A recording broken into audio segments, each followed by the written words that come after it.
today we're going to be going over cycles, and we're going to be going over the importing of solids. So not to slow down from Glenn getting into this, but he's going to go over turning cycles and then milling cycles, and then just some best practices on importing and exporting files that I think sometimes people just forget some of the capabilities we have there and what's possible. All right, so let me get to my first section here. So we're going to talk a little bit about turn cycles, and this is a turn demo part that you may actually have in your software. Turning cycles are a little limited due to the nature of what you're doing. You're working on center in a lathe type of operation. So hopefully most of you are familiar with this software. So this is the setup dialog. Immediately to the right is the new hole group. So the new hole group allows you to select different types of operations. So drilling, a centering operation, a spotting, tapping, chamfering, reaming, or rotary broaching. And normally what we'll do is we'll start a cycle. And let's say I want to do a drilling operation. And you pick a size of drill. Let's say it's a 1/4 inch drill. Do you want to do a chamfering on it? And let's say we want a chamfering in there of 15 thousandths. Surface of 0, or face clearance and amount. Nominal depth, let's say it's only going 1/2 inch. And so you would look for a cycle. The software is then going to say, okay, do you have any cycles that match the description you've asked for? If you don't, it's going to say, well, you're going to need to add a cycle. So we add a cycle. And I'm going to move this a little more. There we go. So now, the cycle could be just the drilling cycle, but the cycle allows you to add information to it. Well, I want a chamfer here, so I'm going to insert an operation, and I want to do a spot operation. So I'm going to do a spot drill. And now I'm going to do a spot face, and it's going to be spotting a 1/4 inch diameter hole, so 0.25. So we're going to spot and then drill. Spot face, then here we have a choice. Drill can be just a straight feed in and retract. Deep hole, on the other hand, is going to be a standard pecking cycle. And the peck depths can be set either at the cycle here or on the tool. Next would be a chip break. So we can do a high-speed peck, which is what we were calling our chip break. And then a variable step, which will allow us to vary the pecking depths as we go down and adjust our feed rate as we go down. Since I'm only thinking about going a 1/4, or rather a 1/2 inch deep, let's just do this as a standard pecking cycle. Select the tool. I don't have a spot drill, so I need a larger spot drill. So I'll add a new tool. Software will add the tool for you. You'd have to set this to the correct tool post, the correct numbering system. For the example, we don't really need to do that. Now we need a new tool.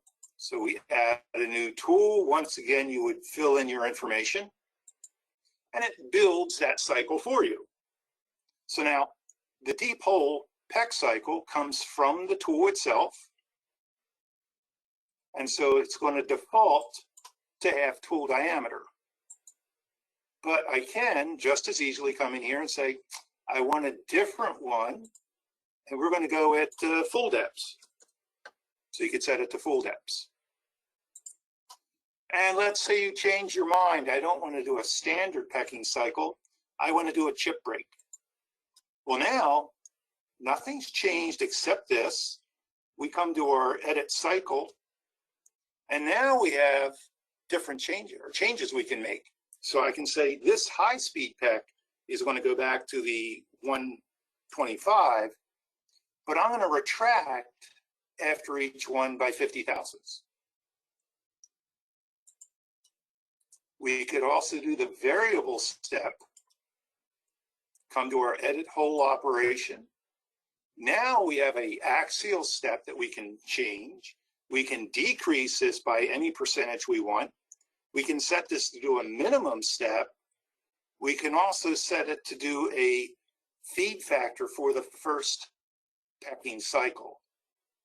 You also get the option here of either a full retract or a partial retract. And if you go to partial retract, you can also modify the retract distance. So there's a lot of options in a hole making cycle. This is just drill. We'll cancel out of that because we don't really need that cycle. So I have some cycles already set here. In addition to the drill, we'll skip over centering. Centering is pretty straightforward. Most of you know how to do that just with G-code. Spotting can be done the same way, just spotting a hole. And let's say you're spotting a 1/4 inch hole with a 15 chamfer. If you look for a cycle, clearly I don't have one, so I add one. Spot face, it's looking for a tool that will spot that size hole. Select a tool. We have one already made. And now it would spot that hole and put in the 15 thousandths chamfer that we asked for right there. Cancel out of that one. Let's see. Tapping cycle, I have one already set. Chamfering is essentially the same thing here as a spot. To do a chamfer, we would need a live tool setting. We have a reaming cycle already, and I have another program here for a broaching process. So I'm going to cancel here, and we'll go to our first drill cycle. So here I set this up as a 1 inch diameter. Edit the cycle so you can see this. Here I have this 1 inch drill going 3 inches and 3 1/4 inches. I've got my centering tool, but here I've just said you are going to drill. Now, if this is set to drill for a centering tool, it looks at the tool and comes to this step amount. So this tip of this tool will go to 3/8 of an inch. My drill, I've set this up as a variable step. And the hole information, so the first step is at a 1/2 inch. It's going to decrease down to a 1/4 inch.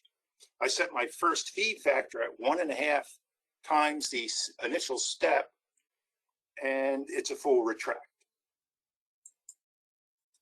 So let's take a look at this. Close, and I can verify this on both the face window and on the solid model, and I'll do both of those. So here, this is on the face window. Let's do this at 1. So there's your center drill, and there's your variable step. On the solid model, I'm going to come to my camera view.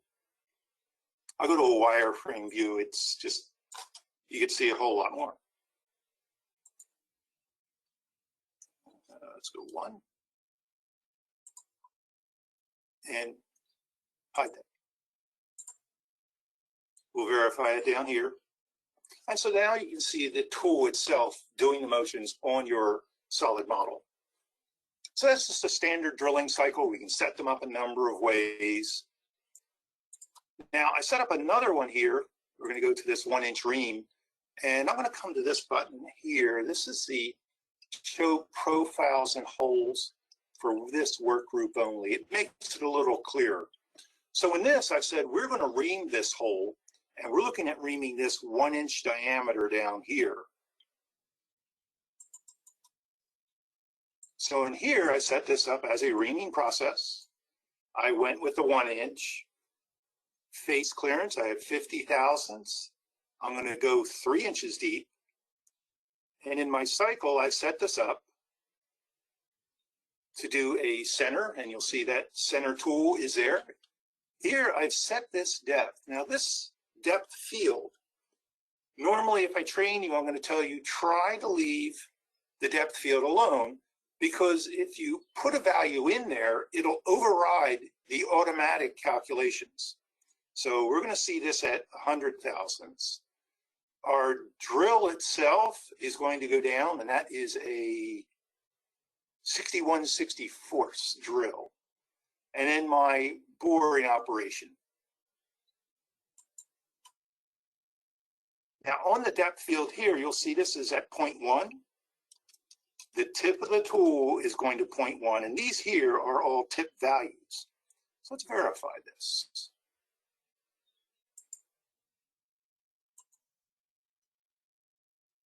There's my center drill, my pre-drill, and then my reaming tool. And I'm going to show you that change. So if I take that depth and delete it, don't put in 0 because 0 is a depth. We verify again. Now you'll see that this comes back to the 3/8 of an inch and then feeds down.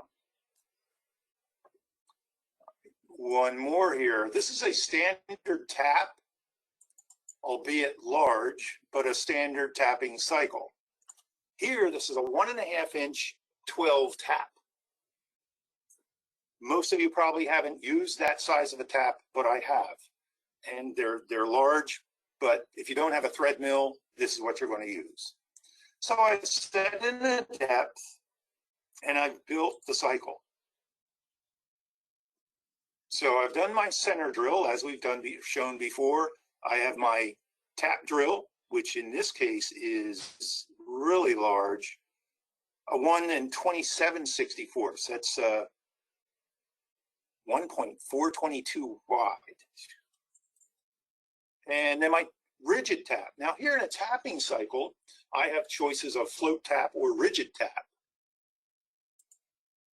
I'm going to do the rigid tap, and my edit hole operation. Here, I can set this up to do single step, feed all the way in and retract, or I can do multiple steps. So I went with multiple steps. I've done this as an axial step, so it's going to feed in a 1/2 inch and then feed back out to clear chips, come back in, feed again until it gets to its full depth.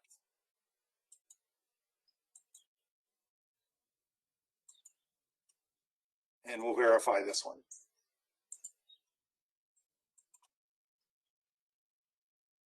So I used a flat drill on this. There's my step drill, my flat drill, and then you'll see the PEX cycles for my tapping cycle. And we can see this on the face when or the solid model a tad fast. So let's hide that and let's go to 6.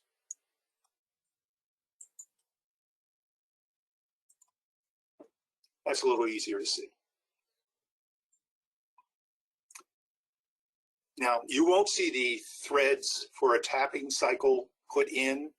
If this was a thread mill, you would see the motion.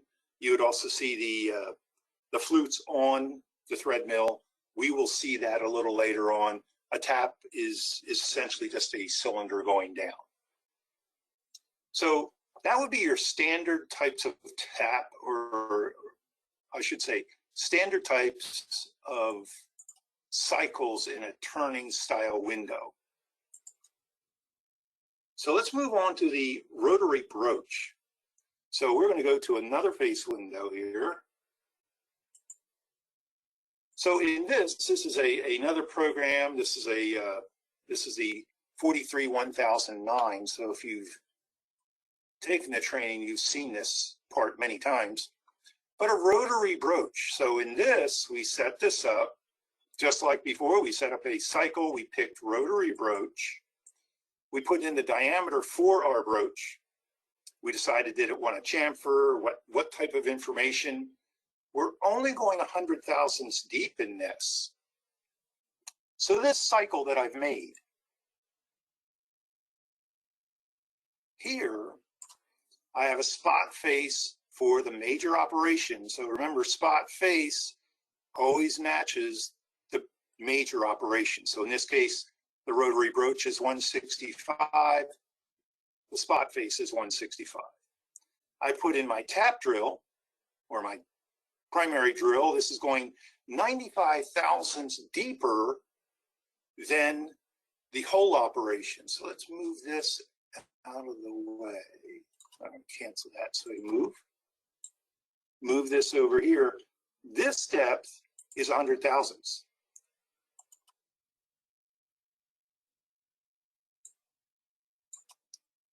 So in the other cycle, I said if you put a depth value in there, like 0.1, the tip of the tool is going to go to 0.1. But the @ symbol there is an incremental move.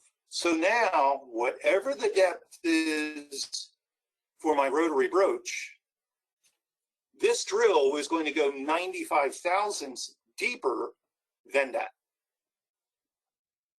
So then my drill is set here. This is my the drill I'll need for this to clear. There's my broach. And the broach is set up just as a drill. It's just going to feed in and retract. So let's see this one. Now, one other thing which you may not use on your hole groups, verify shape. You can do this as a side view. So there's the side view of what I'm putting in, but you can also do it as a top view. Side view, top view. So if we verify this, 3, let's see. So there's your spot drill, and your broach. And this is the 120 drill that comes down into the center. So rotary broaching.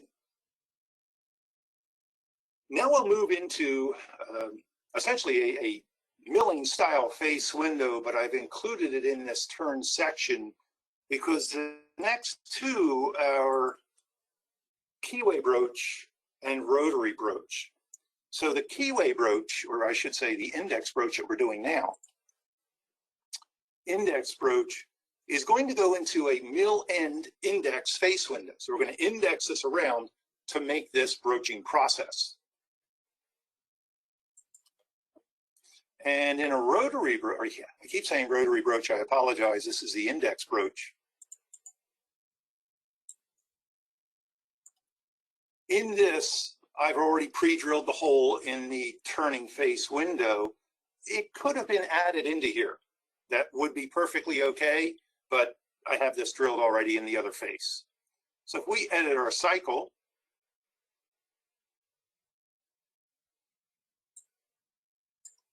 you'll see that this is a 1/2 inch diameter. The surface where we're starting at, depth, and the depth. All right, so now this surface is 1.53125. It's coming from our solid model. I better show you that solid model while we're here. So this is an index broach. It's a deep hole cycle, so we're actually pecking this. There's the size of the hole. Our broach itself, we go to our tool. So you see this is an index broach. So it's carbide, it's set up on our tool. We look at this, the diameter is 1/2, the shank size is 1/2. Height, this height here is 100 thousandths. The D value is coming from here, that's your 1/2 inch. The width, this width value gives us the width of this broach. So now, come back here in our edit hole operations, we're stepping 1/4 of an inch, but it's going down that 100 thousandths deep. Starting angle, so we have index rotary broach options, index broach options. Starting angle, we start at 0. We're making 3 cuts at 60 degrees.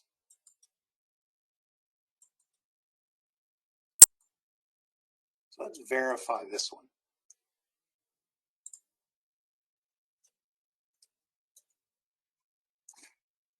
There's not really a delay, but you should see that there is the options, this index is around. Let's see if we can get a better view on the solid model.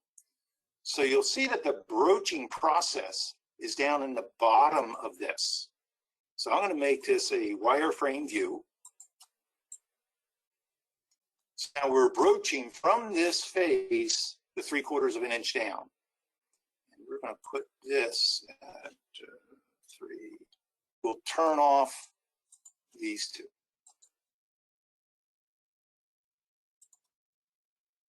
Much too fast. That's because I didn't set it as 3. So now you'll see it's pecking in, indexes, and does the next. And if we go, let's try this view, maybe a little bit better.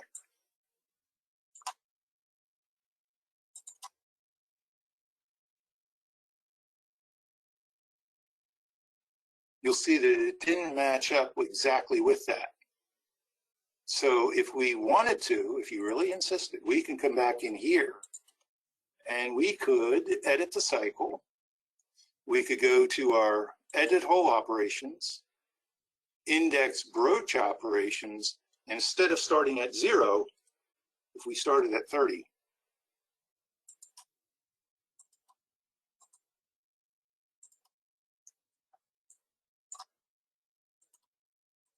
and then try it.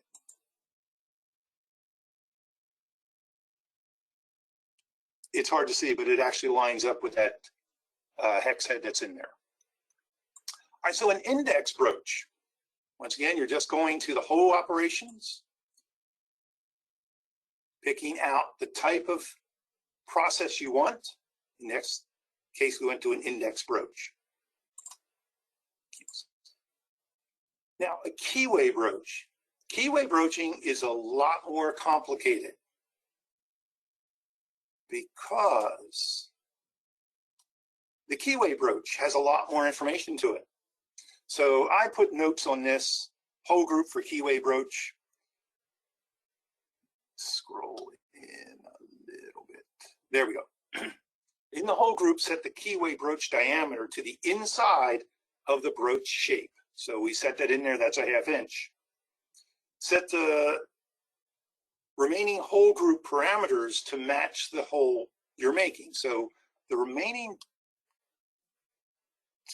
close that off a little bit there. So here we have this 0387, and that is this distance here. So let's open up this. Most of this information is pretty straightforward until you get down to the cycle. So here, keyway broach. And the cycles, here it's asking for a height. And this height, this Q value, you'll see is coming over, sorry, over here. So that sets like that's P, I'm sorry. Q, there we are. So how that is stepping in, the retract distance and retract angle. So it's going to feed in and come off of our part. So here's our start angle, number of cuts, and angle increment. And let's see this. So if we verify on the face window, you'll see this shape, which I have saved this shape. That's the shape of the broach itself. And this tool here. So now it's going to skive out each one of those corners to create that broach shape. We'll try this on the main or the solid model. That may show up a lot better than what I think.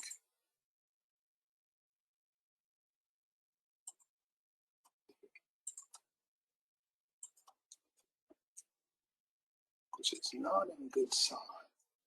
There we go. That's the motion that this type of broaching process is going to do. So it's stepping down, retracting off until it gets to that final depth and final position. And it indexes around. So let's speed that one up now that we've seen it.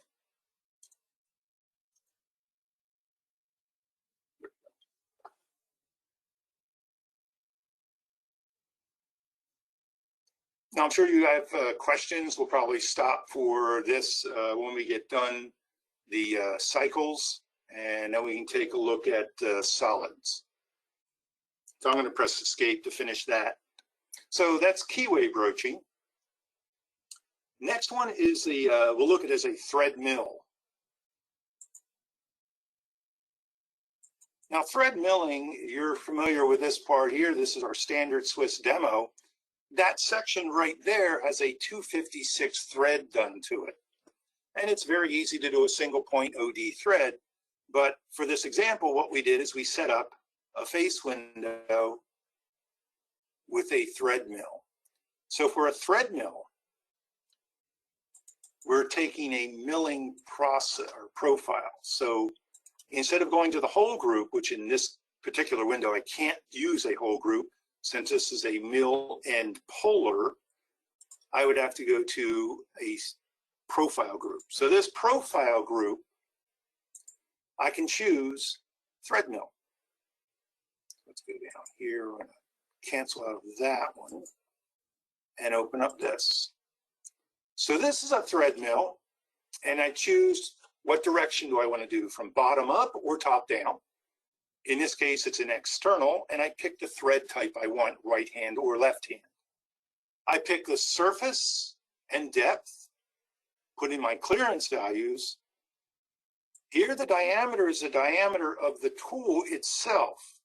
What is controlling this is I am using the minor diameter for the profile path. I put in my pitch, close, and let's verify this on the solid model. It'll show up a little better here.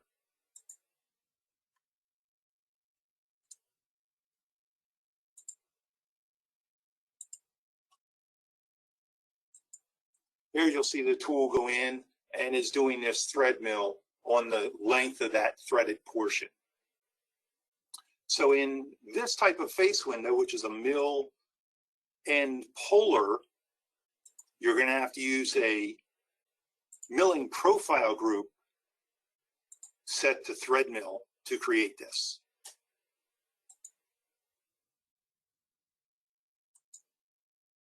Now, you can use whole groups if you go to some sort of cross-working or a window that is going to do a Y motion. So here I've set this up as a whole group. So in here we'd select whole group, set this to thread mill. This is now the diameter of the hole that we're making. We'd fill in our information through here, the depths, cancel that one. And this one's already set up here. So this is set up as a through hole. The diameter is the diameter of my thread, my final diameter of my thread. I can put in chamfer amounts, surfaces, depths, and build a cycle. So I'm spotting this at an 1/8 inch. The tap drill here is 1094, and the thread mill is 1/8 of an inch. Here's my pitch amount. Since this is a 540 thread. And if we verify this,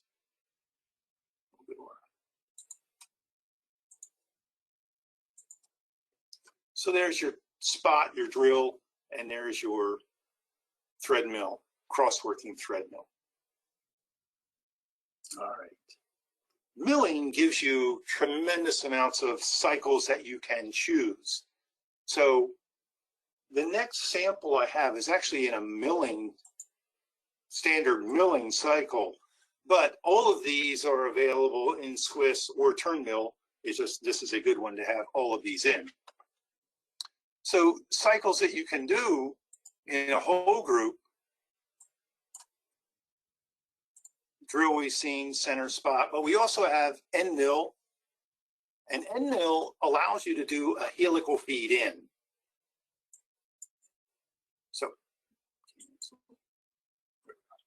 So here I have a helical mill. I should adjust that work group. So if I set up a helical mill and say this is a helical mill, an end mill, it's going to ask what size hole am I making? And this is a 1/2 inch. Close that one. And I can put in, do I want a chamfer? I can put in the surface, the rapid planes, the depths, inch. And I can look, say, do I have a cycle that does this? Well, I have this helical mill cycle already set for this, or I could build a new one. Let's say I want to add some information to it. So if I add a new cycle, here I can say insert an operation. So I'll do a chamfer. Well, actually, I want to put that chamfer afterwards. That's a better idea. So I'm going to say the chamfer will be afterwards. The chamfer will be a circle mill. And this, instead of circle mill, I'm going to choose this to be a helical mill. The chamfering will be a 1/2 inch. And let's go select the tool. So I've got a number of end mills that could make this hole. It's going to present any end mill that you have that is this size, that is small enough to get this. So I don't want to use a 1/2 inch. So I'm going to take this 3/8 end mill. And it looks for a chamfering tool. So I take this chamfering tool. And since I switched some of these around, it changed where this major operation is. I'm going to put that back up here. So this, edit this cycle. I can set this helical feed in by a pitch or an angle. Kind of your choice. I'm going to go with an angle just to see what that looks like. And so now it says, okay, the angle that was picked was 5 degrees. We can take a look at that. Number of spring passes. Let's say I want 2 spring passes. Select OK. I'll select OK again. That takes me back to this cycle. I can verify the shape. Let's take a look at that.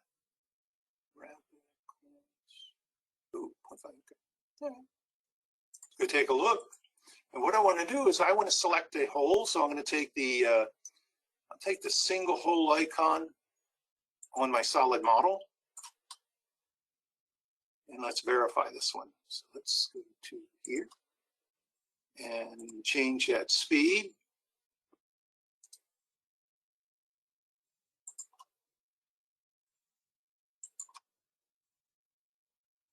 That was way too slow. We're going to change that speed.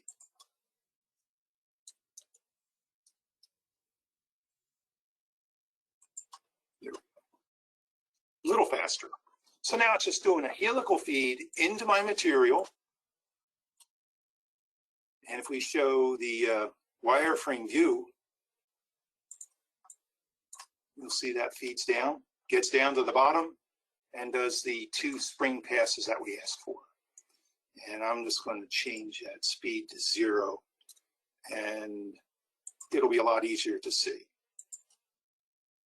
There we go. And let's say we don't like the 5-degree angle. We can always change that, or we could reset it as a pitch amount. Both of those would work. We'll open that up, edit our cycle. And instead of using a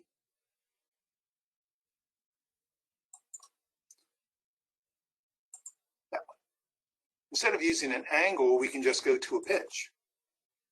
And now it's going to go in a lot faster with that pitch. That's a little aggressive as far as I can tell. But that's how you would work with a helical mill or a helical end mill. All right, other questions on cycles. Hopefully you can see how much you can do in the milling face windows and turning face windows with different types of cycles. And one of the big things that, I'll just open up a cycle here, to remember, come on cycle. is that this depth field, while I'll always tell you you should leave it alone, you can also put in a value there with the @ sign. So you can make that @ a positive or negative value if you want to back a tool off of the bottom of a hole, or if you wanted to go deeper, you can put in an @ with a positive value. And since you started with that circle mill, now I gotta go look at this one. This is my tap cycle.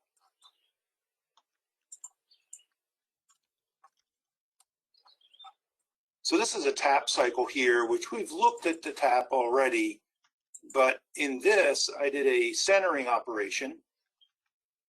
Just did a center tool, my tap drill, and my tap.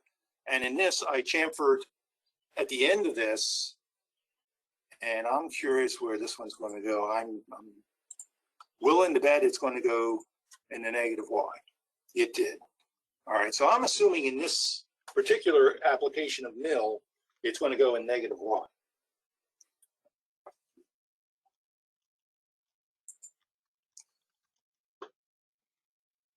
Is there an option for a left-handed thread in the thread mill path? Of course there's an option for the thread mill path. Thread mill. So in the edit operation or edit cycle, so here's our thread mill. Just left hand or right hand.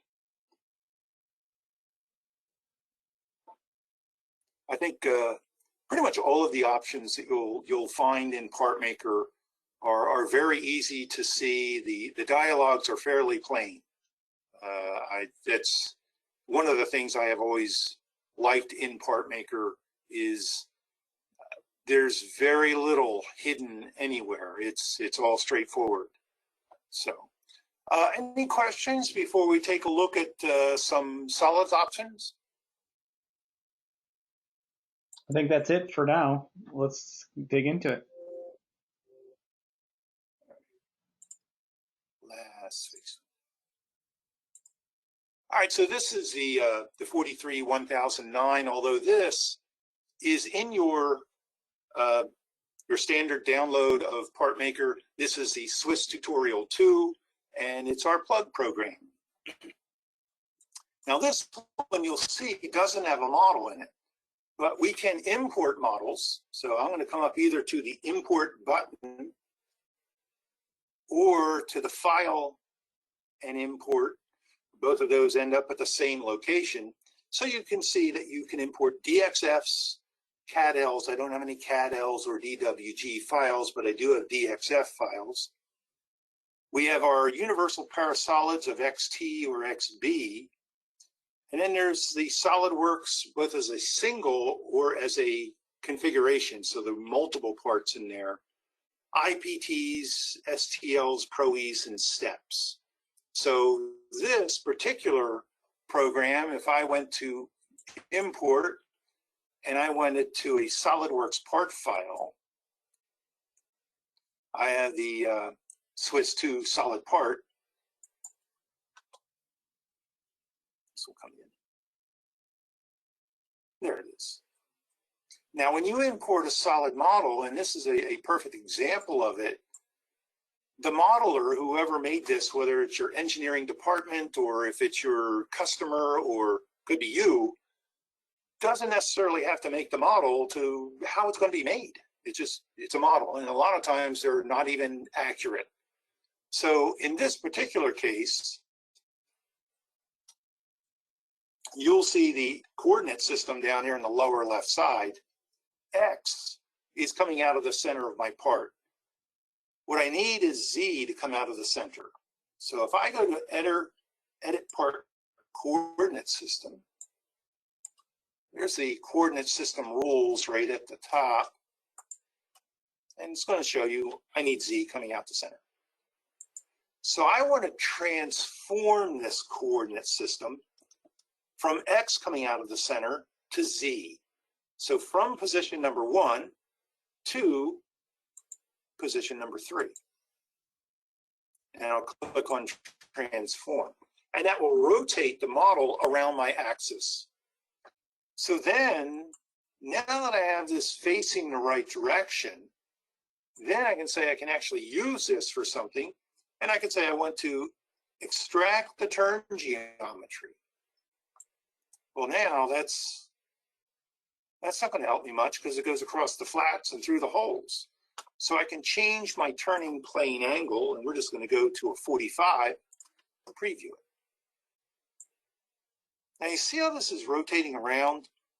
Down the bottom of your screen, right about here, is a rotational anchor. And that is controlled by this button here, the rotation anchor.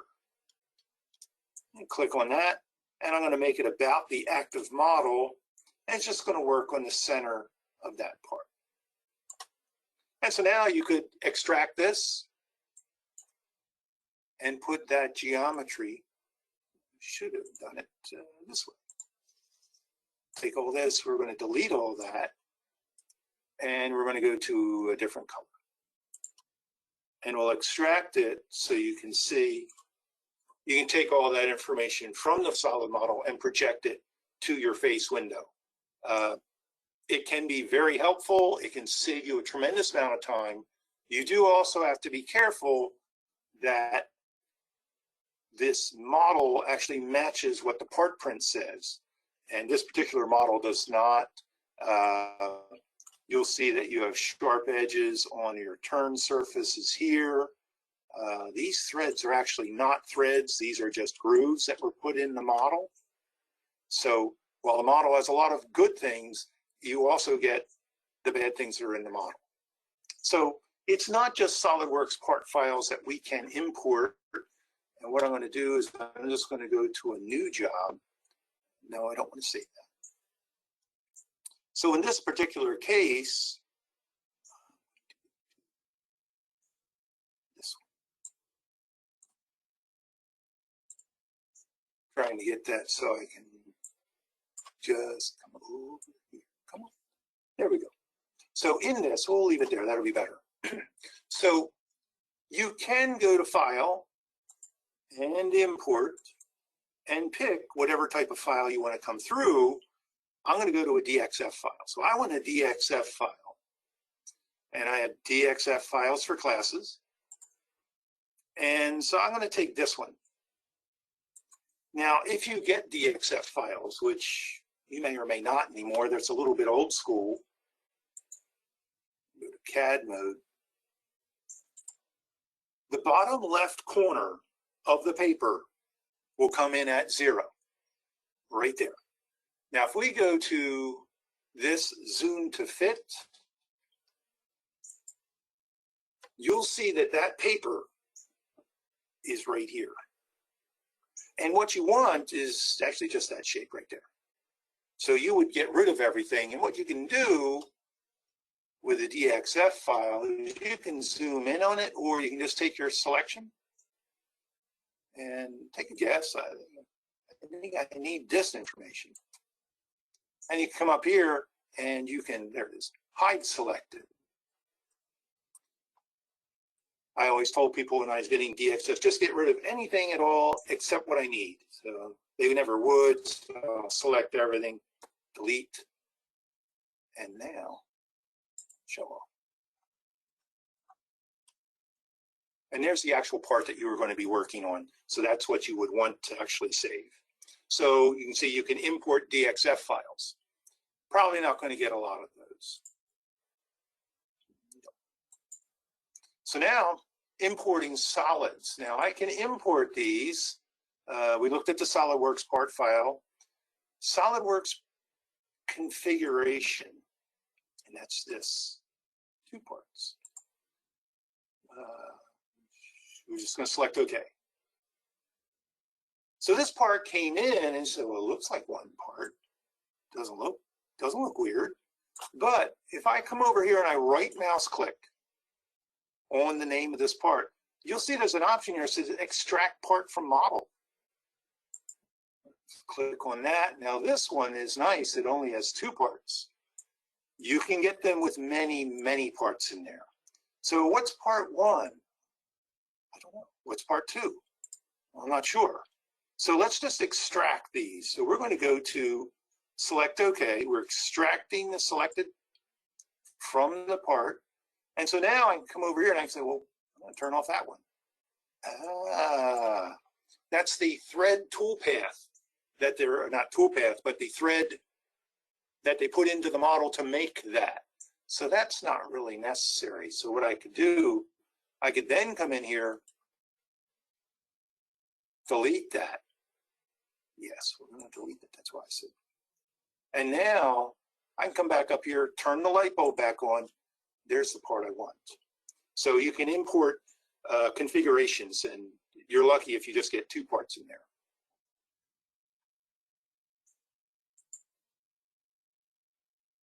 Once again, for this particular part, you'd have to reset this to the order that you want it, and then save this and work on it from there. So new job, no. So now you can also, if I get to this correct window, there we are. So now I can take this and I can also just select parts and pull them in. I don't need to make a file and import. I can just come over here and say, hey, this part, I want that. And there's that part. So you can just drag and drop into the software. Say new job. I think I have one more. So that was a step file. So that's a step file. I have an IPT in here.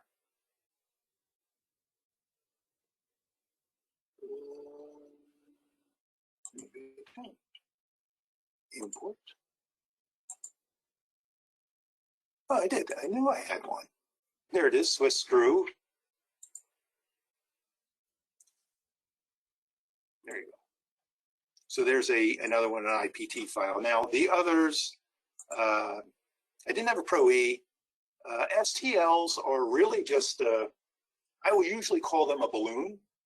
While they look like a solid model, I can't get any information out of them. So they can be imported. You just really can't do anything with them. For exporting, all of these can be exported just by going to File and Export. Now, when we export a model that we've worked on or change the orientation, you'll either export it as an XT or an XB. Those two are the ones that are the easiest to work with. They're universals. You could go with the DGK. Also, in addition, if you are importing a model, let's say this is an IPT file, if it doesn't come in correctly, there's holes in it, there's pieces that are trimmed, or it just will not come into the software. Ask either your engineering department or your customer to send this to you as either an X_T or an X_B. Both of those should come in without any issue. If they don't, then there's something wrong with the model that they're trying to send you.